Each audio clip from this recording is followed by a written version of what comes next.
And we are live. Hi, Yay. Pavy. Hi. Hello, everybody. Everyone, I am here with Pavy Olivarez in Los Angeles, yes? That's where I am. I'm in Koreatown. I love LA. I loved living there.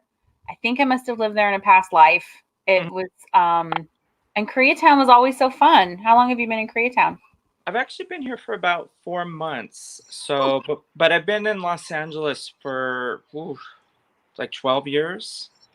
Yeah. But Nice. 4 months here and I love it. I finally have an apartment I really, really dig. I feel at home. I feel settled. I feel connected. So good. Well, I like your all of your stuff behind you. You have your posters and Oh, yeah. little are those like the bobbleheads behind you? Oh, let's see. Those? Yeah. Yes. Actually, if you want, I can show you a Yeah. couple. Yes. I They're special to me actually. Oh yeah? Yeah, because they're actually this is one of my favorites. They're Westworld ones. So this one's Dr. Ford. No. Yes. But all those are the pops that came out for Westworld.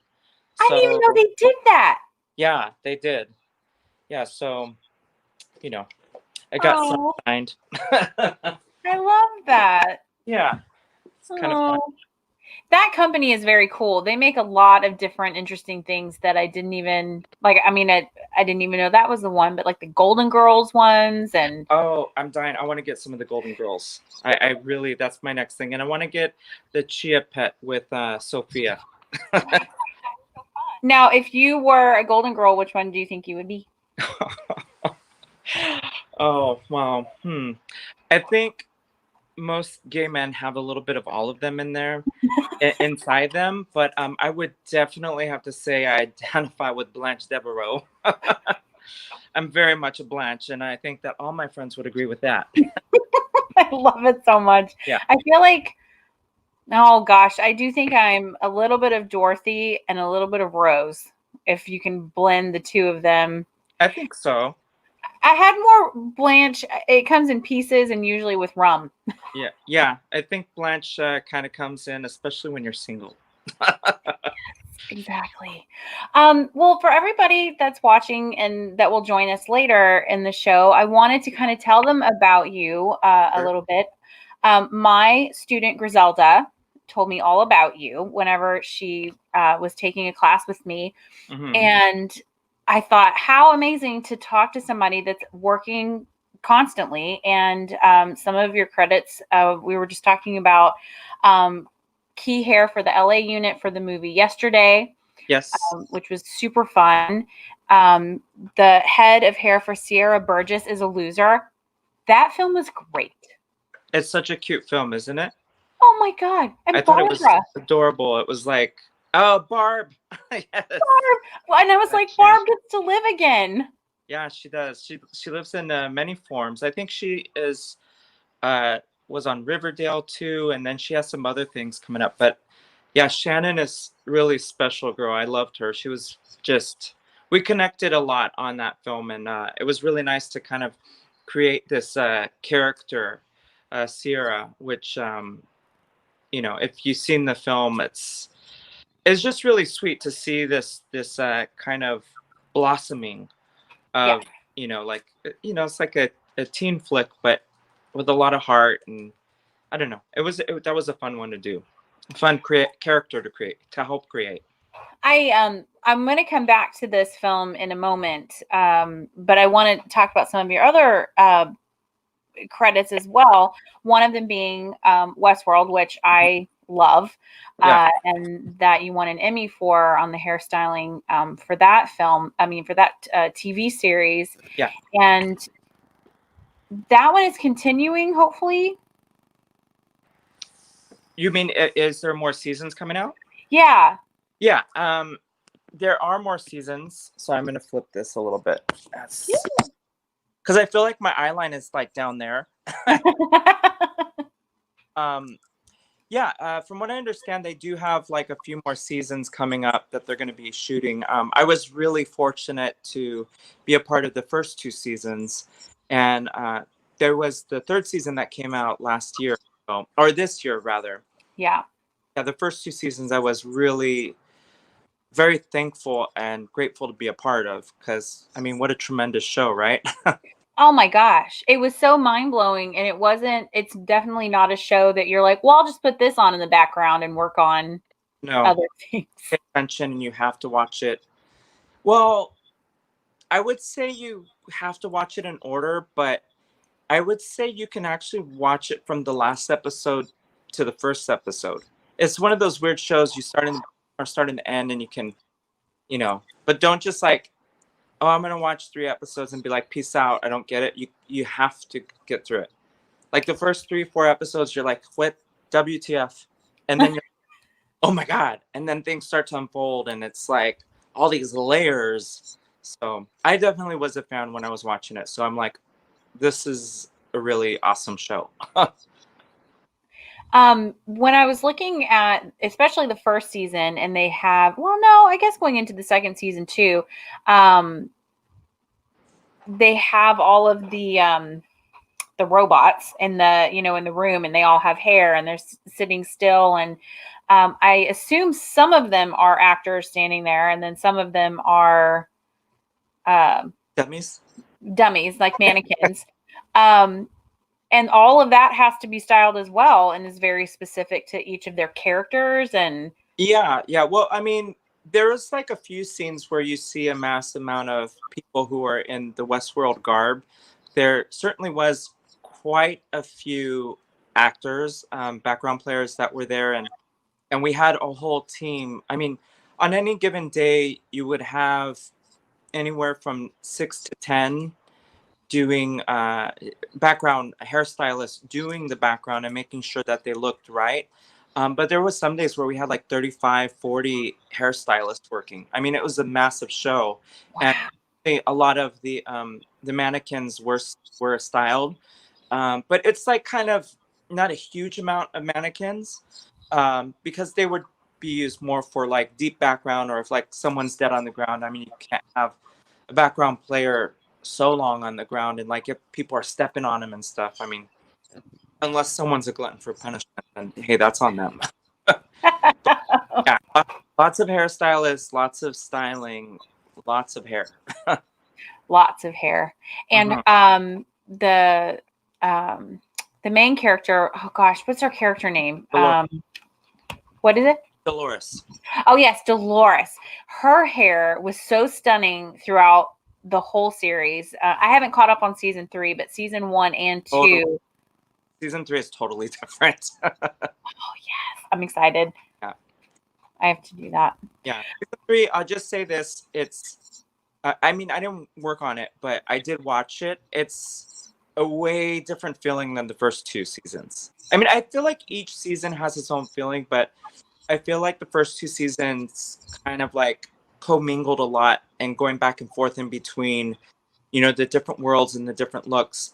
But the third season's definitely very much present day, which is like 2065 or whatever, present day for the future in the story. So it's much more futuristic looking hair and futuristic looks. So you don't see as much of, the Westworld Dolores. You see her going on her own journey, but yeah, her hair was very classic and beautiful, like prairie girl.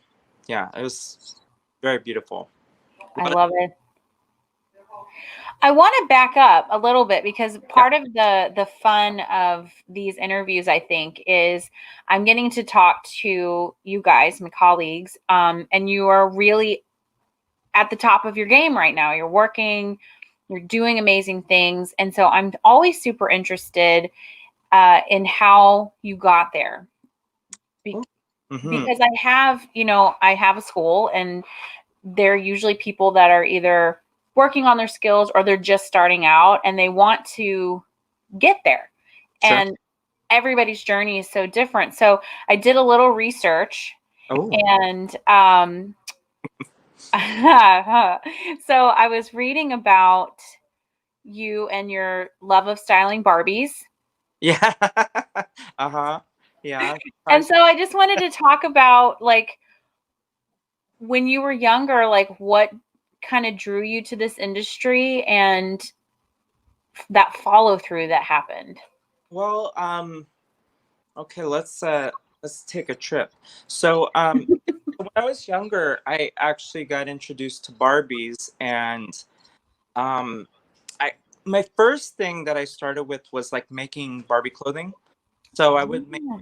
shirts, dresses, um like, pants, and like all the sewing stuff, because my mom was actually a seamstress, or so I learned how to sew from her. So I would practice sewing, with the Barbies, and then I'd start to style their hair, and like I had like a little collection of Barbies, and um, initially I wanted to be a fashion designer, so Oh.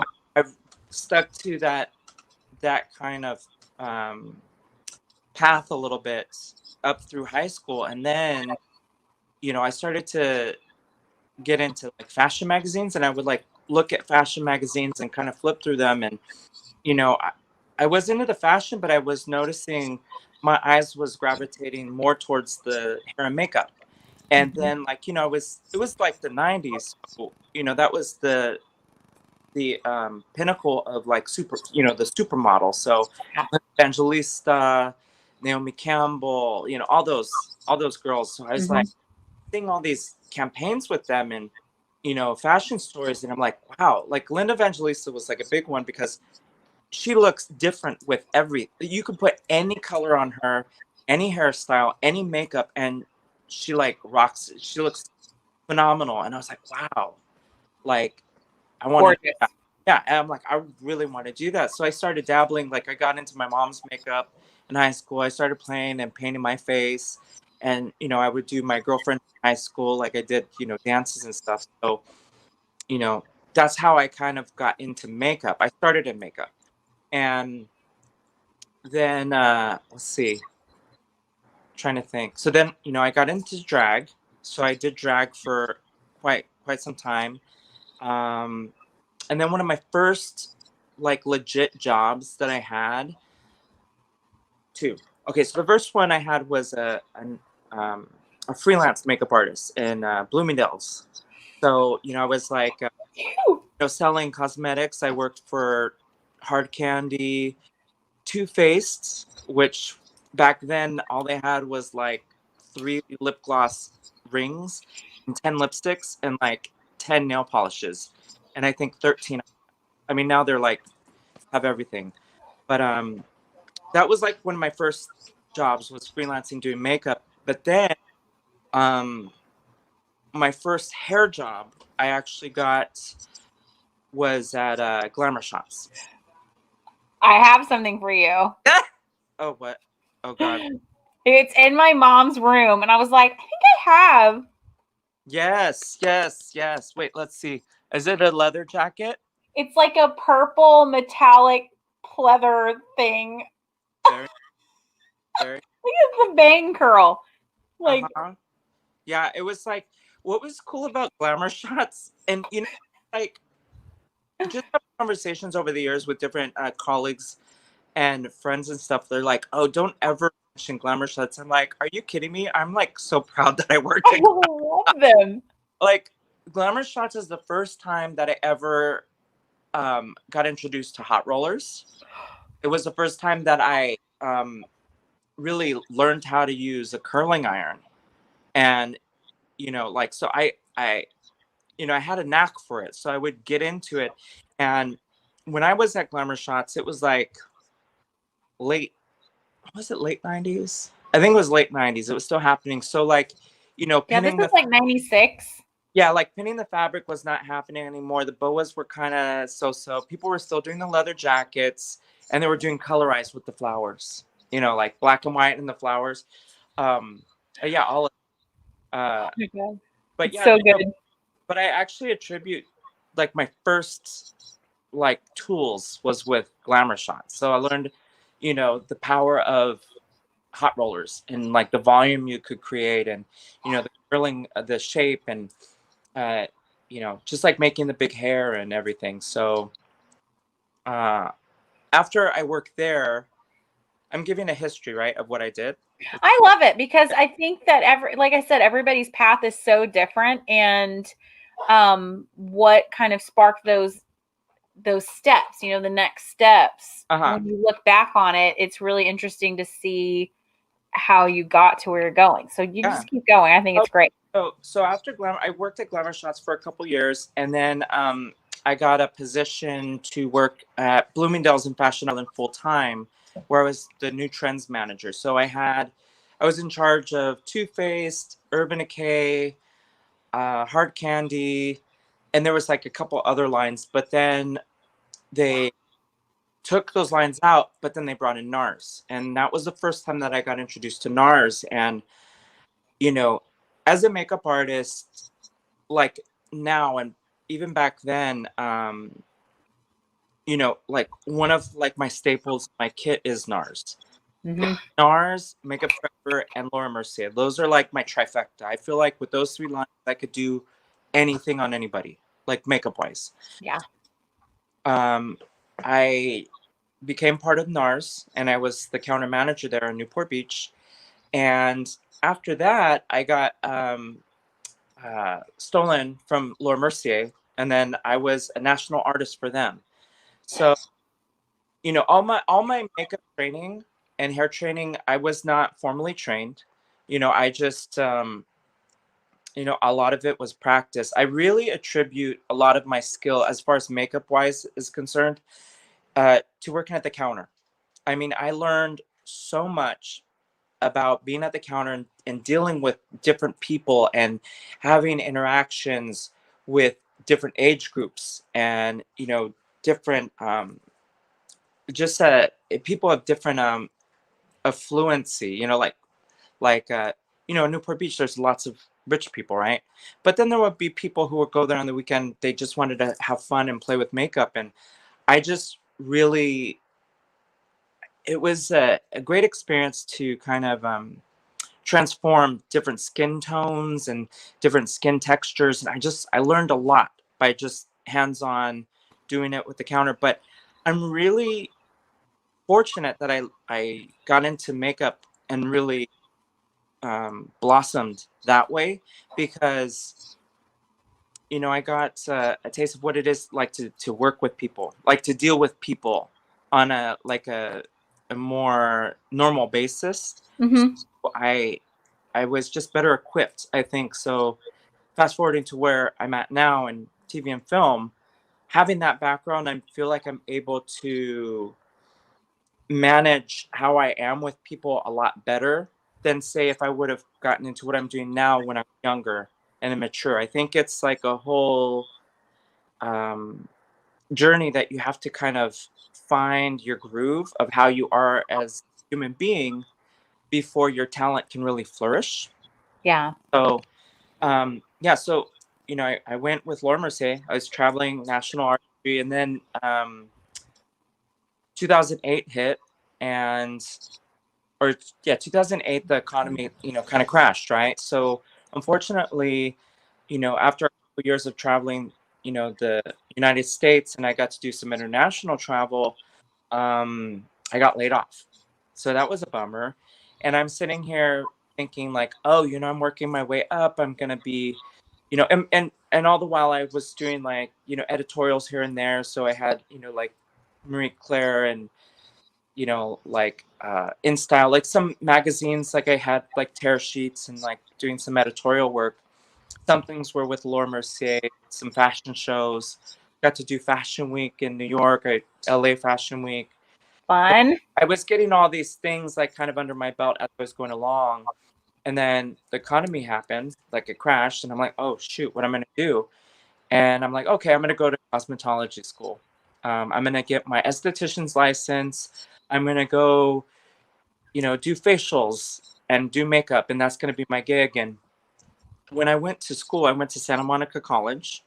Uh, I have to really put a shout out to them. If you want to learn a lot of things about hair. That place is great because the teachers were just so vast in their knowledge and so giving. And if you're receiving of it, you can really elevate your skill, like truly. Because I feel like I've always had like a little bit of a natural knack for things, but when I went there, there was a lot of refinement going on, and it could have been because of my age too. Because like I was like 30, like yeah, what am I 40 now? 30. Yeah, I was like 30, 31, something like that. Um, but yeah, so well, let me back up. So I was going to get my esthetician's license, but because classes weren't available, I'm like, okay, let me just do the whole thing because I would style hair on the side. Like my main focus at that time was really trying to be a makeup artist. Like I was like, I'm gonna move to New York. I'm gonna be the next Kevin Aquan. Like this was my dream, right? I wanted to be Yeah. Kevin Aquan, and I believed it in my heart. I'm like, I can do this. Like it's like my gig. It's my zhuzh. I can do it. But I'm like, okay, well, let me just do the whole program, right? Let me just get my license. At least I'll have bases covered, and if something like this happens again, I can work in a salon. I can do, color services, cutting services, whatever. Like I have a backup plan. And then I I did the program. I got through it. One thing that was really cool while I was in school, so there was a couple competitions. Um, Mm-hmm. and when you go to beauty school, there's like different competitions that pop up. So there was two I'll talk about briefly. So one I did, um, it was a mannequin competition, and Okay. and a live model competition. So you basically had to take your live model and turn them into, someone famous or like emulate someone famous or whatnot. So I have my model Cindy, who is now a fellow 706 hairstylist with me. Shout out to my girl Cindy.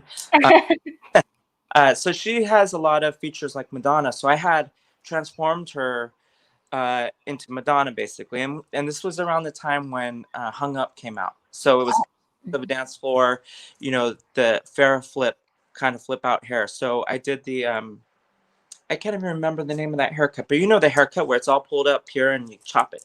So I Yep. did that haircut and then I flipped her hair out, and so we did that competition, and oh, I gotta say, I was a little upset. I was a little sad because we didn't place at all. And Oh. if you look, I think I have the pictures on my Facebook, in an album for the competition. But if you look and see the people who competed and the one who won, which I couldn't believe it. Like it was like a weird gothic teased out hairstyle that you couldn't even see the geometry of the haircut. It's just like teased out. Anyways, I'm not going to be bitter. Um, so, you know, we did that and I didn't place. So I'm like, okay, whatever. I'm not going to do competition. I'm just here to like get my license and just, get through life. Then another competition came up and everybody's like, you should do it. You're so talented, blah, blah, blah. I'm like, okay. It was called Junior Style Stars. Oh. So I don't know, have you heard of that one? But Yeah. yeah, so it was Junior Style Stars. And everybody got the same mannequin. Everybody was supposed to take the picture at J.C. Penney's or whatnot. But it was very fair. The competition was very like across the board fair. So I did my hairstyle, did my competition, and you know, every couple weeks they would update like who would make the next round.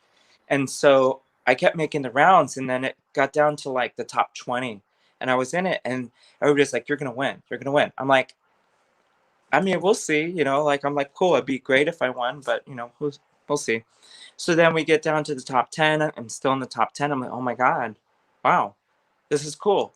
And then I get a call from the school, and I had graduated already. I had done my test. I passed it. Woohoo! Got my license.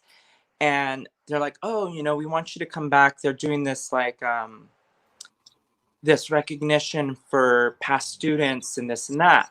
So I Mm-hmm. up, and it was a bunch of people in a room, and like they were having a meeting and doing a recognition. I'm like, okay, cool, you know, and they're like, oh, you know, come, you know, the teachers want to talk to you in the school. So I'm like, okay. So me and one of the other students who got in the top 10, we were both there together and we were going, and she looked at me, she's like, I think one of us won. And you think? And so we go, they pull up the curtain, and there's Paul Berry, who is the creator of Junior Style Stars, with a big old check. And I'm like, with my name on it. I'm like, what? So that was like one of the highlights of, you know, my cosmetology career, because, you know, here I am going into school as a makeup artist, you know, who was kind of like moving up, thinking like, okay, I'm like heading up. I never had a feeling of like, I'm the best makeup artist, I'm this and that. I always was like, I do things with the intention of making a mark on this world. Like I want to make people feel good about how they look, and, you know, add to the story of whatever it is I'm doing. So, you know, to come from this place of like where I was moving up and I got knocked down because of, you know, the economy, and then kind of starting from ground zero, you know, like going essentially into a different career with hair, to have this happen was like, It's a huge sense of validation. absolutely. And I was so just grateful for the opportunity to do that competition, but then just like the confidence it instilled in me that, you know what, you have a lot of things to contribute to this world. And this is like something that tells you you're on the right direction. Mm-hmm. I have I have the picture. Do you want to see? Oh, yes, I do. Yeah, so this is the winning hairstyle. It's so finished. Yeah, so it was like, Look at that profile. Oh my God. it was like a very you know, kind of like, what period? Like 40s. Yeah, it is. It's kind of like late, early 40s to mid 40s. That's beautiful. Yeah, so that's like one of my I actually still have the mannequin, but she's in the closet. And I've debated taking the hairstyle down and just using it to like kind of, you know, practice hairstyling, but someone said, "No, put her in a case." I'm like, "I'm not going to put her in a case." So she's in the closet. One of these days I'll take her out and pull her hair down and use it as practice, because the hair is beautiful on those mannequins. It was very beautiful. So yeah, so that was a really amazing thing that happened. And then so continuing with my journey. Um, so after that happened, which by the way, the prize for Junior Style Stars, it was 50,000. Oh, that's amazing. Yeah, so it's like I got like 5,000 cash, and then all these amazing prizes. Like I traveled to Puerto Rico, I traveled to Arizona, South Carolina, Arizona, Florida. I got to do all these hair shows. I was on stage, so I got to meet a lot of industry people. It was a really amazing experience at that time, and just like reaffirming I'm on the right path. Like this is what I should do. And then after that, I got to do a movie. Well, it was a short film. Like while this was happening, while I was in school, like I would still do freelancing here and there, and I would do photo shoots and little indie projects. But I got to do this one where I met uh, this makeup artist, Clexius Colby, really, really talented, amazing makeup artist. He brought me onto this film, and well, we worked together on it, on this little indie project. And he's like, "Hey, I'm going to be doing this film, and I need a hairstylist to be the department head." And I said, "Oh, okay, you know, sure, I'll do it."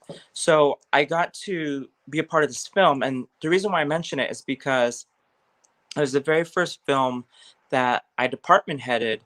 But uh, you know, if you're this is now this is a total fate thing, because a lot of people say, you know, how do you get into TV and film? And, you know, there's so many different ways, right? So there's the 60, 60, 60, where you have to do a certain amount of hours within a certain amount of months and all that jazz. And then there's the other way, which is being grandfathered into the union. So Yeah. fortunately for me, this film, uh, it qualified me for the hours to join the union. So my first film, and I got in the union.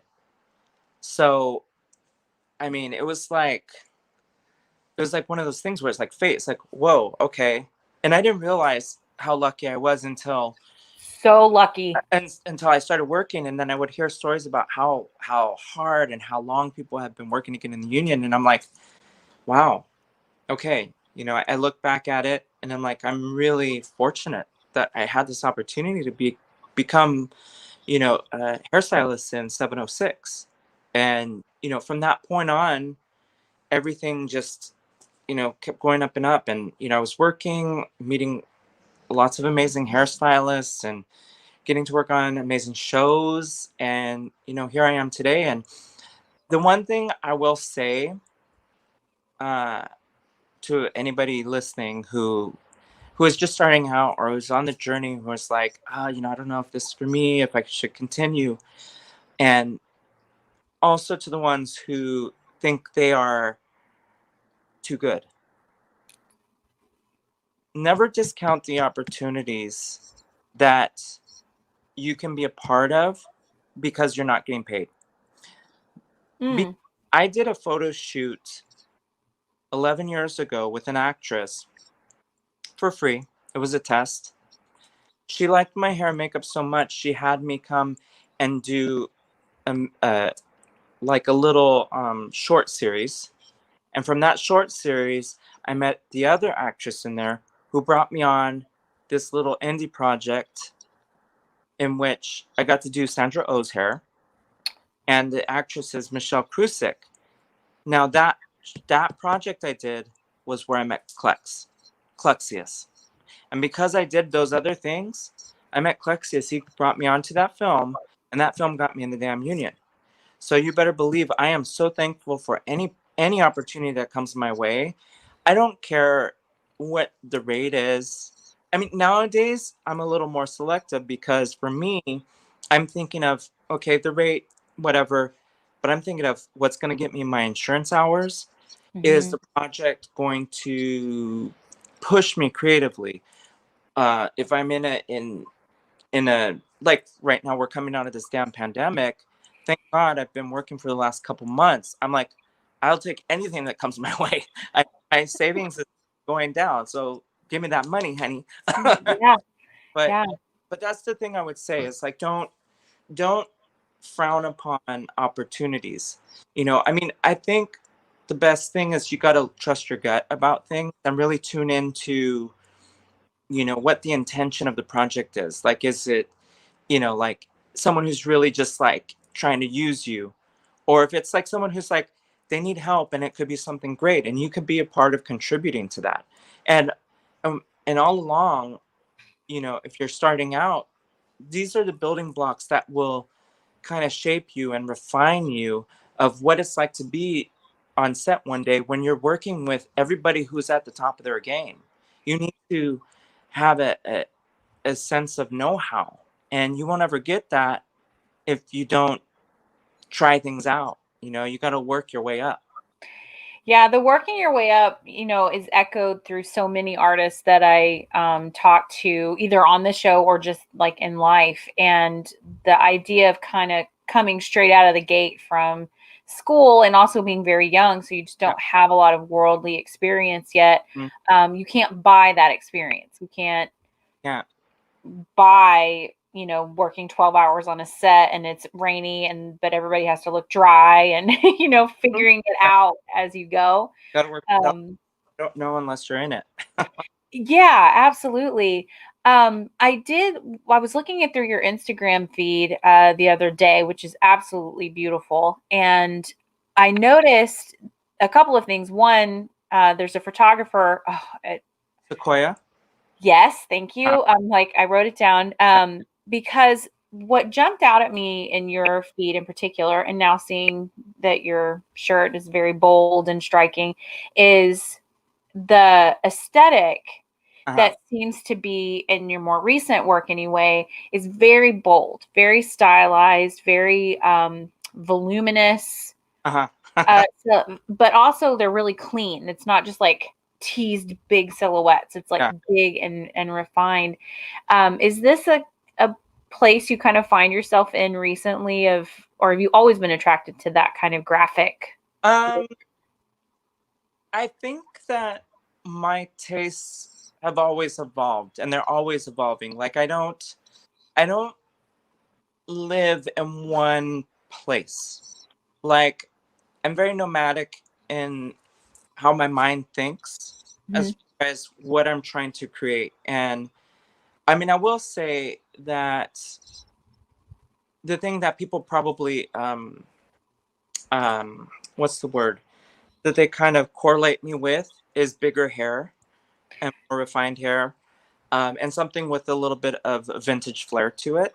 Um, I think that especially over the last few years, I've been able to work on so many like period projects where I've gotten to travel from like, the 1880s to, you know, the 1920s, the 30s, the 40s, the 60s. I just did a film where we were in early 70s, and then, you know, having the sensibility of understanding that, you know, and this is like talking specifically about working on period projects is, if you have a show that's based on someone who is in the early 70s, like kids, right?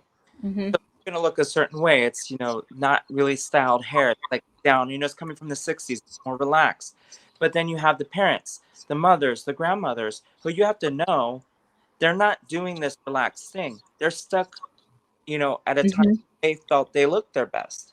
And that's one thing that well, I don't know if everyone learns this, but I learned it, is that women and men tend to gravitate towards the style that they look the best in, and they keep with it. That's why you see some of these grandmothers who have hair that look like they're from the 80s now, where at the 80s you were seeing women who had hair from the 70s, Mm-hmm. 70s, the women from the 60s, and so on and so forth. So having the love for period hair and understanding the different silhouettes of each period has really helped me kind of gravitate towards bringing this forefront in my work, like when I'm doing editorials or, tear sheets or just, fun photo shoots, that I always have some sort of a vintage flair to it, but I have a way of manipulating it and modernizing it, making it, not 100% in that period, but bringing it current. And one of the things that I think is helpful with that is just understanding like a barrel size and the curl size and what is going to give you that bend, the volume, how to, over direct your curl, and how to tease it back, how to tease it up, all that stuff. So when I'm refining the shape, it starts with your base. So I feel like bringing all that stuff together helps me create a silhouette. And with in response to the comment about the cleanliness and the refinement of my shape, Mm-hmm. it comes from me wanting to see a pleasing silhouette Yeah. and wanting to see weird things sticking up, unless it's that kind of look. Because I certainly, if you see like my body of work, like I run the gamut. Like I can Mm-hmm. make someone look like a cracked out hooker on the street to like a high society refined, you know, 1940, you know, glamorous woman, and have it be the most, like, so I think for me, paying attention to what is needed, and having the conversations, just being in tune with what's needed, and like what's most aesthetically pleasing, and also that's not going to make me look like I don't know what I'm doing, because I try to pay attention to all these things. Well, I think that's an important conversation too to have, regarding, you keyed and been the head of several departments, and looking at it from a standpoint of you are not your own entity Mhm. working on this project, of having to really listen to what the script is saying and what is the director saying and what is the costume designer thinking about, and having that ear of, it's not all about you, it's creating what is the most relevant piece of visual imagery to convey those things. I think it's really important because, you know, for whatever reason, there's a statement or a belief that when you get into this industry, you are like this autonomous thing that you work on your own, and that is the furthest from the truth. You know what? I have to say, and that is the biggest farce. You know, it's like when you get a part of this, and certainly there's many people I've come across with the ego, but the thing that I have come to discover is you're a sprog in the machine. You're just like a little piece of that machine. Everybody's a little piece of that machine. Even the actor's a little piece of that machine. Because the whole picture, that's the machine, right? So you're just part of making it work. And either you you do it and it works, or you don't. And I find that the people who come from a place of thinking theirs is the most important part, that's when it doesn't translate. That's when I don't believe it. That's when I look on a screen and I see someone out of period, but then everybody else is in period. You have to be in tune with it. You have to pay attention. You have to connect with the other parts in the machine for it to work. Absolutely, and to keep working yourself. Yes. You know, I think that's so great. I love it so much. Is there a certain time period that I'm a huge 40s girl. I'm obsessed. And so because you do so many different periods, is there one that you have more of an affinity for? You know, when you ask that question, the first thing that pops off in my head is 60s, just because I do like making big hair and I do like backcombing. I do like, you know, fucking up a curl and then reforming it. I do love that. So I would say 60s, but if you Early 60s. yeah, early 60s. Um, I would say, like, if you would have asked me if we would have had this chat like 6 months ago, I might have said the 30s. Because, you know, I got to work on Penny Dreadful, the City of Angels. And so we were in the late 30s. So it was like right on the cusp of, you know, like 37, 38. Yeah. So, you know, like the finger wave kind of look, but just a little bit more poofed out, you know, before the 40s where, you know, victory rolls and the half up and then the, you know, the sausage in the back and all that. Mm-hmm. But I just love I, I like I think the thing that I love the most is just really forming the curl and breaking it up and reforming it into like the final shape. Just like any period that I have that I get to do that, I'm in heaven. Like I love doing that. So satisfying. Oh yeah, yeah. Like I'll take that over beach waves any day. Like beach waves are like, whatever, you know. But that's the joke in the industry, right? Like, beach wave. Be like, oh, we're gonna have hair for this wedding, but everybody just wants dewy look and beach waves, and you're like, oh, okay. You're like, Yeah. fun. Here you go. Pretty. It's pretty. I don't discount the look. I think it's a gorgeous look. I just think that it is a very achievable look by many people. Yes. Yeah. Yes, that is very true. Gotta say, and it looks good on a lot of people. I have a very specific question about one of your looks in your Instagram. There is a mohawk in there that is epic in its proportions and in its stability. And I want to know what you used because looking at it, I was in awe. Oh, that was camera tricks. Okay, so that was my best friend Philip. We've known each other since we were 14, and he actually recently shaved his head, so he doesn't have that hair anymore. Wow. I know. He had a Britney moment. It's going to do it to all of us during this time period.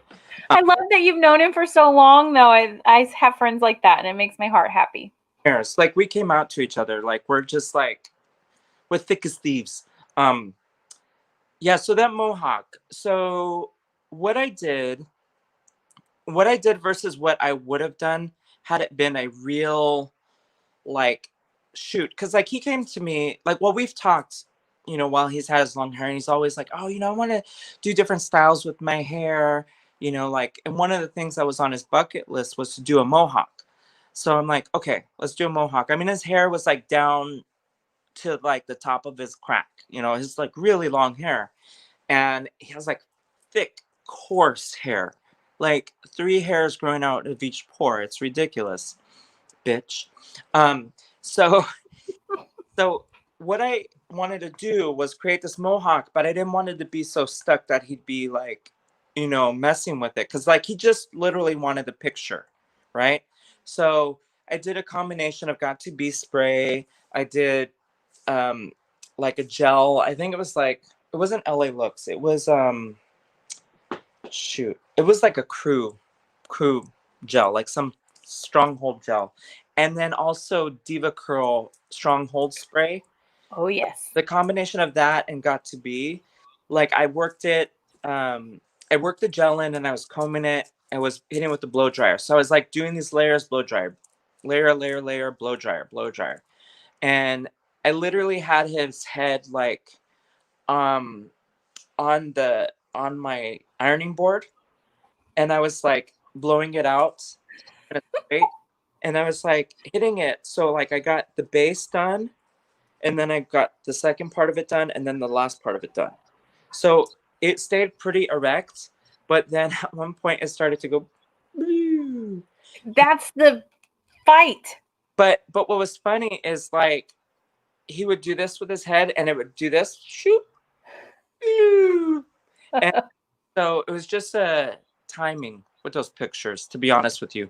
But if I was doing it for real, I would have done glue.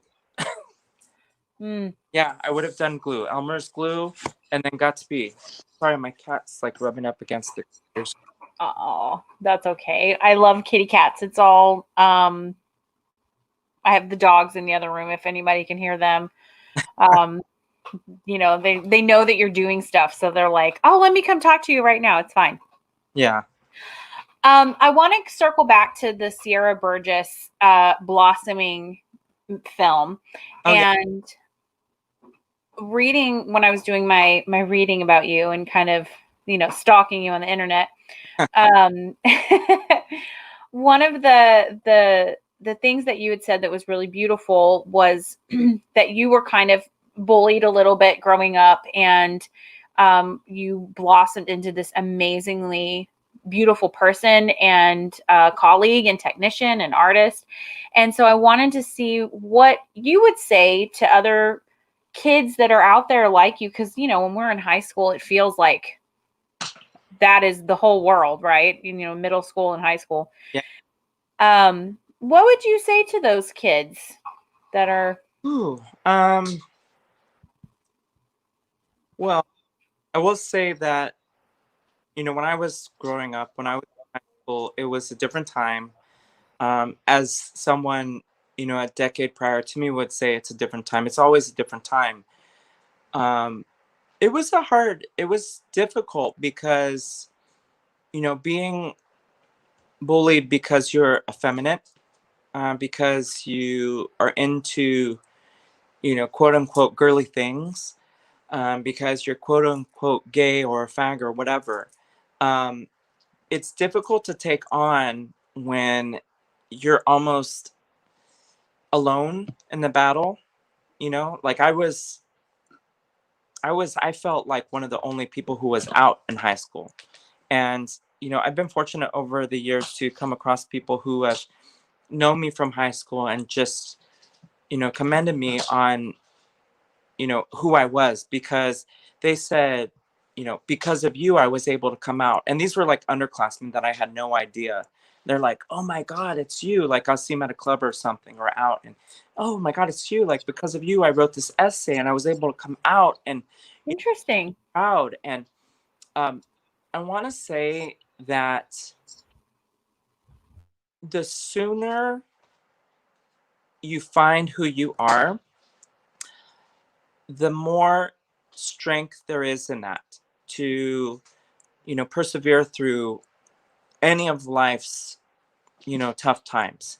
Just, you have to find who you are. And it's not easy.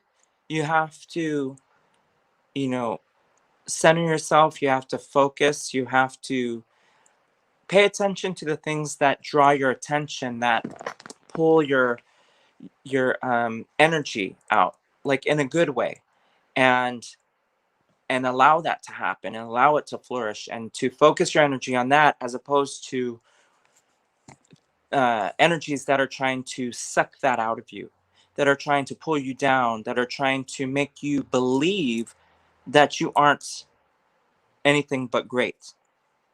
And when you decipher the difference of someone trying to tear you down versus someone trying to lift you up, that's the power that makes you the best you can be. And this is, I feel like it's a very mature thought, but you know nowadays these kids, they have so many resources to research things and to understand what that truly means, and to Yeah. like search for the things that inflames their passion, whether it's hair or makeup or wigs or fashion design, or you know being non-binary, or like whatever it may be. Like, find that and just like be in that moment and let it you know build you up, because the more happier you are with yourself, and the quicker you find that, the easier it is to get through the little earthquakes, because that's all they are. Is you know everything in life that's negative, they're just little earthquakes, just little things. They shake you up for a minute and then they're done, right? It's Yeah. true. It is. Tori Amos was right. Yeah. Yeah, that's right. Oh yeah, Tori. Oh, great here. I love Tori. Um, so I think that that's amazing, and I think that the kids today have so many more resources than we did, because I think we're the same age. The internet wasn't even a thing when we were in high school yet. That's right. 27 and a half. Yeah. So they can find those resources even though they might physically not have somebody there. But I just thought that was outstanding, and to see how far you come, that that you really harnessed that energy and was like, I'm doing this. I'm Well, doing this.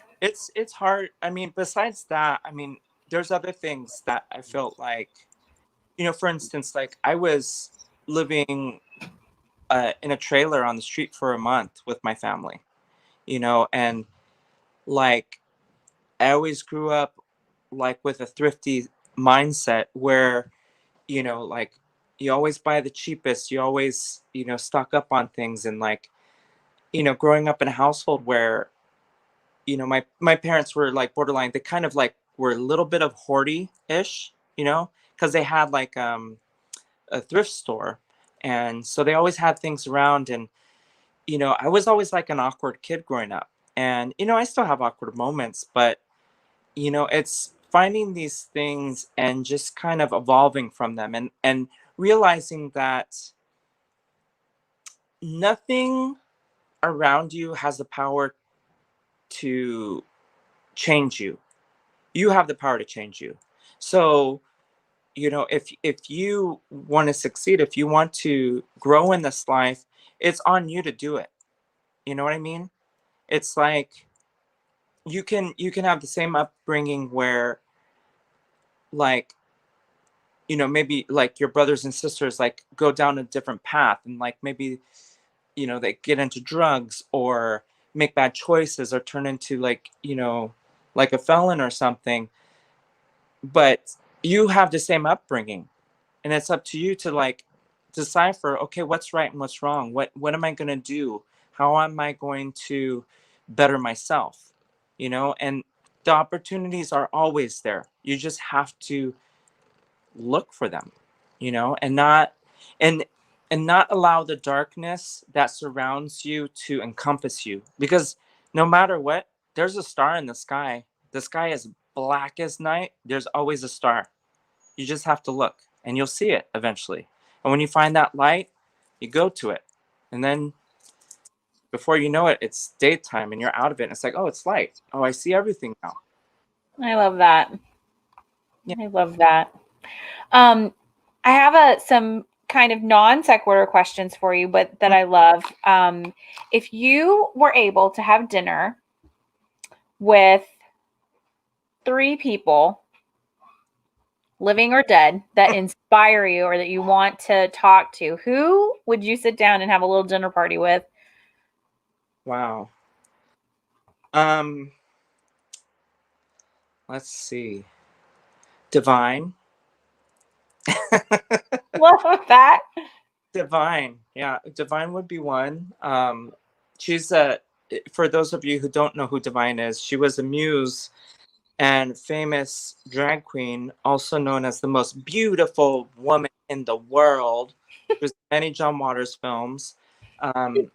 She was a disco diva, just amazing, amazing drag performer. And I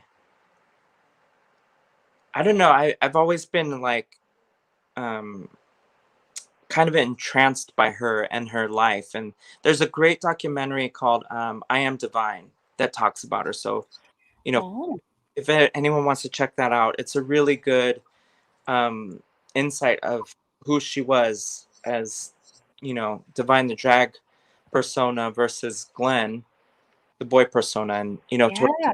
and actually, little known fact about her is that she was slated to play Peggy Bundy's mother on Married with Children? Children, but the night before she was supposed to film, she passed away. Well, he passed away. I did not know that. That was going to be, Divine's like pathway into everybody's living room. So Yeah, and a pop culture mainstream. yeah, but I would love to pick Divine's brain about things. Another person, living or dead. Um, RuPaul. RuPaul. How wonderful is Just, RuPaul? I'm just curious to know what goes on in that brain with all these ideas about building this empire that he's built. I mean, talk about bringing drag into the mainstream. Like, wow. Um, so that's another one. And then my mom. Oh, Yeah, my mom, unfortunately, she passed away quite a few years ago. She had cancer. And I think I would want to, have a dinner with her just because I would want to know her thoughts on what life has been like since she's been gone, and what she would tell me, like how she would guide me, because there's a lot of moments where I think about her and I'm just wonder what she would tell me, or you know like the night that I won the Emmy, how wonderful it would have been for her to be there. um but yeah, she was always very insightful, and she was very opinionated. She was an Aquarius, very artistic, but she always had something to say about something. And always had lots of great advice. And some things I didn't agree, but a lot of things made sense. And she was a very deep emotional person, and I think that's kind of where I get it from. But yeah, so those are my 3. So Divine, RuPaul, and my mama. I think y'all would have a fantastic dinner party. Yeah. Absolutely. Oh my gosh. Do you have any projects coming up? um let's see. Well, I did mention a little bit about the film. I did a film. I was a part of a film just recently. Uh, Paul Anderson. Wait, what is Paul West? No, I can't think of the director's name.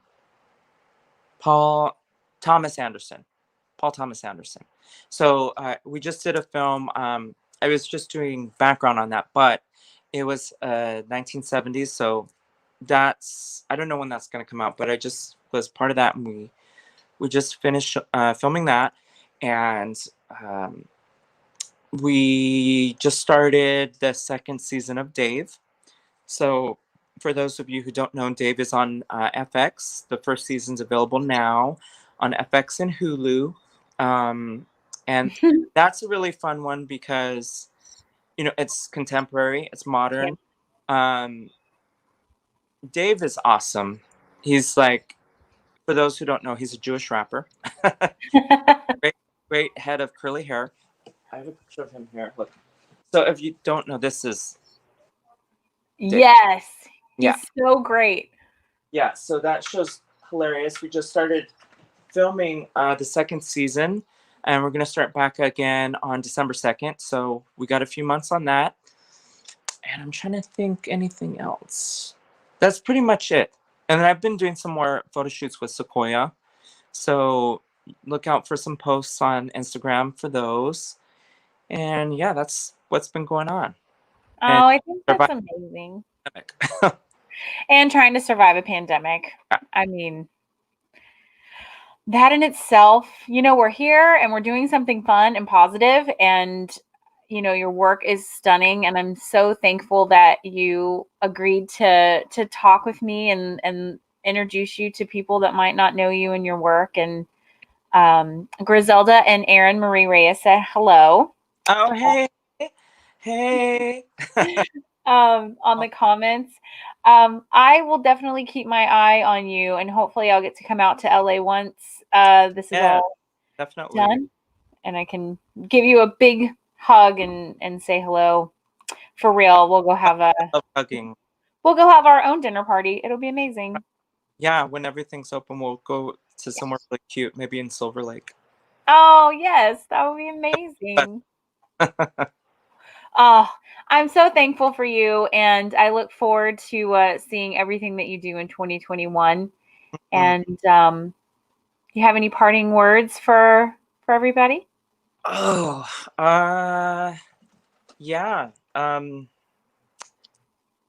Get out of your head, stay creative, and make a mark on the world. I love it. Right, everybody. Don't forget to subscribe. We're going to have more interviews coming up, and maybe we'll do a check-in with you next year and see how everything's going. And yeah, just subscribe and check out Pavy. Let me put your banner up one last time for everybody to check out your Instagram. Make sure you check out his IMDb. We only talked about a handful of credits that he's done, and oh, it was lovely. It was thank you so much for having this time with me. This is great to have a chitty chat. A chitty chat. All right, you take care and you stand by. Bye, everybody. Okay, bye everybody. It'll take a minute for them to